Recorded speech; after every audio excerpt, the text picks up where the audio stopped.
Hi everyone, and welcome back to the channel.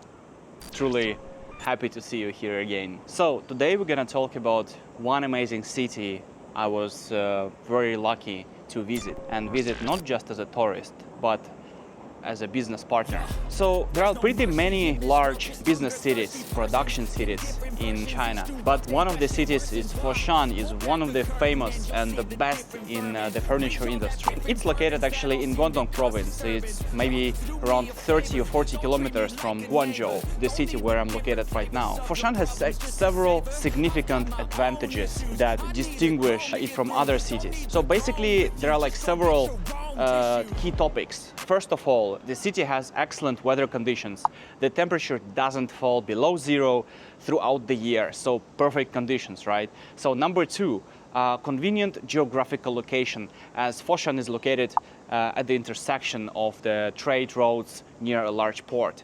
Number three, around Foshan there is developed furniture production, and within the city area there are over 5,000 factories. It's really cool and it's easy to access resources and production capacity throughout the city. So for Chinese residents, Foshan is an ideal place to update interior of their homes. And here you can find furniture, accessories for every taste, and actually also relax after doing your shopping, right, at the chic shopping centers. For foreigners, there are also so-called furniture tours available. So I have seen actually on Instagram and on YouTube plenty of people actually advertising those. You know, price and quality ratio is truly amazing here. For you and me, basically, Foshan is a unique place. There are plenty of different furniture tours in the city, right? Getting to know the city will help you to advance and understand how business is organized in the country, in China, and how to become successful in the business industry here in the south of China. I would like to say that that was pretty much the main reason why I traveled to the city. And I was lucky enough to be invited by one of the companies I gotta disclose in this video. It was really cool to see the city from the business perspective. I will tell you about it in a minute. So especially for you, dear subscribers, I travel to different cities in China, right? And it's easier for me to travel far, talk about the business in the country, when I see your likes, when I see that you're subscribing to the channel, when I see the interactions, I see the questions from you guys, and it's really cool and keeps me going, keeps me moving forward and motivated, right? So I'm doing it for you guys, first of all.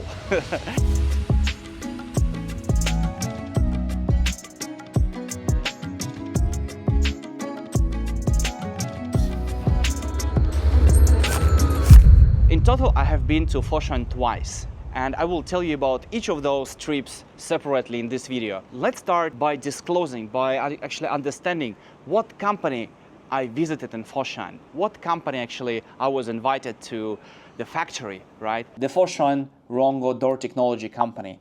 And I'm happy to present you with the Foshan Rongo door technology company this time, because first of all, it is currently an integrated modern manufacturer. They produce electric extension gates, home safety doors, suspended gates, aluminum and glass doors, intelligent barrier gates, and aluminum fences, and of course many other products that are not listed here. After years of hard work, development, R&D, more than 300 million has been invested in the Rongo factory to date.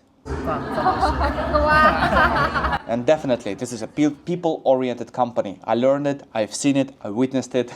So this is not only the words. And this is not to say that this company is very innovative for China. And I would prefer to check such an ambitious statement from the management of the Rongo company. And this is what I will do. The company was founded in 2004, which means this year, this company is supposed to celebrate its 20th anniversary. This year is 2024, right?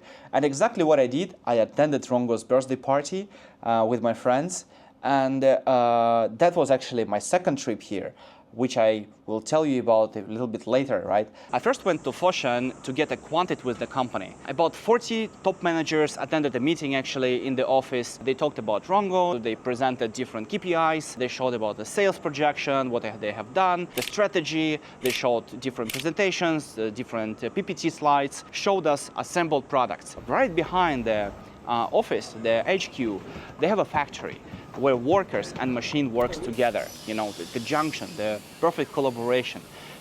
So robot arms assemble windows and fasteners while people actually check how they work, how the work is done. They work in the final phase. So they basically polish, they see the quality check, the control, and so on. Everything is according to Feng Shui. In Yan, the balance in the companies and how they build it.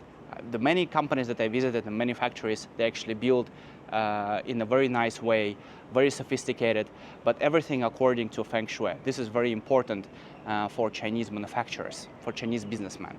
The second trip to Foshan happened when it was actually the day of the Rongo's birthday, and the company celebrated it about 2 weeks after my first visit here.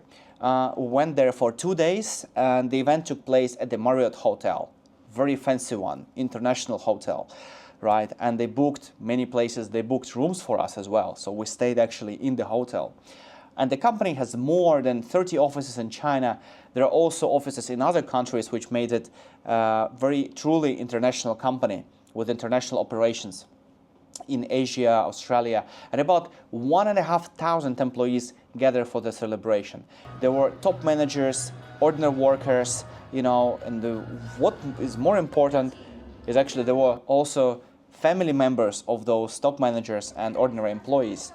The employees went to stage, made presentations, after which they were awarded, given bonuses for their work, for the hard work and loyalty to the company throughout the years. A dinner actually for the same 1,500 people was held at the same hall in the evening. And they had families there. They brought elderly, they brought their kids into the party for the celebration ceremony. At that very moment, I realized that the company was highly person-oriented. Person is at the core of the company. And the evening program was so extensive, including musical concert, like a live show, a ballet, a theater performance. People basically drank, smoked, ate food. Like the food was amazing as well. A lot of different dishes. They danced, they hanged out with everyone, did the networking, met people from other cities, from other countries. So it was really amazing experience.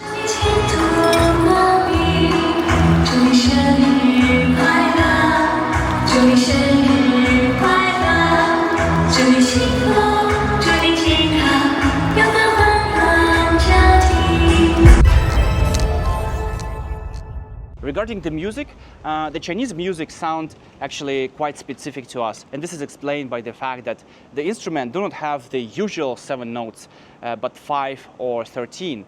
And the instruments, like European ones, are divided into 4 types: percussion, wind, string, and bow. The most popular are actually bow string and strung. Both string instruments are erhu, zhonggu, dahu, and banhu, and the most common in banhu. Banhu is a 5-string instrument played with a bow that's the length of a human arm. So basically the sound of banhu can be compared to a violin. There are no pure string instruments in Chinese culture. There are plucked hammer instruments. Among the plucked hammer instruments, gazheng and yanqing stand out. These instruments belong to the zither family, and they are played with special hammers. But there is a second way, by plucking with your fingers, right? So this is something interesting about the music I learned here. The Rongo CEO, Gao Ge, of course, I met him, and the CEO of the company was also present at the party. He came with his son, Troy, the heir to the company. During that time, the task was pretty simple. They had to approach all the guests, all the tables of those guests at the party, and they have to drink with them. And they have to salute them. And I already said that there were like around 1,500 people, right? A lot of guests. And can you just imagine for a second what could happen to the CEO if he drank 1,500 of times? That would be just crazy. That would just incredible. I mean, he would just poison himself, right? That's why a particular person followed him and poured him a non-alcoholic wine. And he also made sure that the bus was not pure alcohol. Of course, I also talked to him and his son at the party, and also in English, of course, at that time. And the only people who felt good the next day were the CEO and his son. So we needed more time, actually, all of us. We needed more time to sleep, chill by the pool on the next day. Basically, the Chinese people are used to it, right? So they're used to doing and partying that hard. After big parties, they actually book hotel and go to chill, to relax in the sauna. So they take time and took it really seriously, because work hard, play hard, right? If you work hard, you need also to play hard and relax hard. That's how they do it here.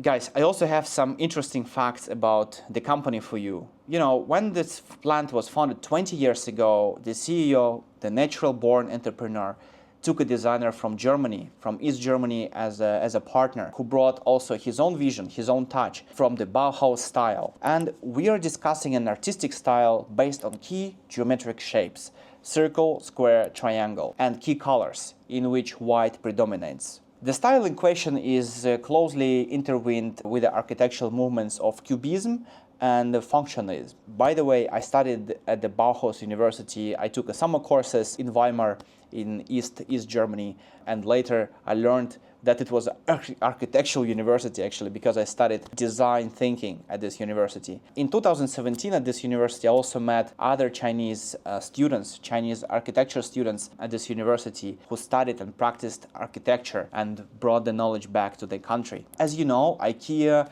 and widely used in Scandinavian countries in general, they definitely use Bauhaus. And you have probably seen those large windows, balconies, cubic shapes of buildings, rounded corners. So the glass house is an excellent example of this architectural style. So what I mean, such a fantastic company, a miracle, would not exist without this German designer. And the CEO found investors, became a real entrepreneur, built a successful company with many operations, even abroad of China, and made international business and succeed. The company is growing and flourishing, right? And this is actually the proof. This is what I'm talking about. This is the proof that cooperation between China and Europe creates unique business opportunities. You can create limitless amount of solutions, right? When you merge those two big powers.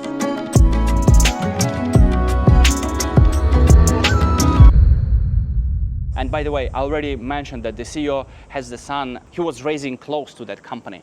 And the son studied actually in Los Angeles, but preferred the Chinese dream over American dream, and is going to continue his father's business. So he came back after spending several years in Los Angeles, in the US. And we actually wanted to talk with him about Chinese dream. So we're gonna talk about it in the next episode as well, guys. So keep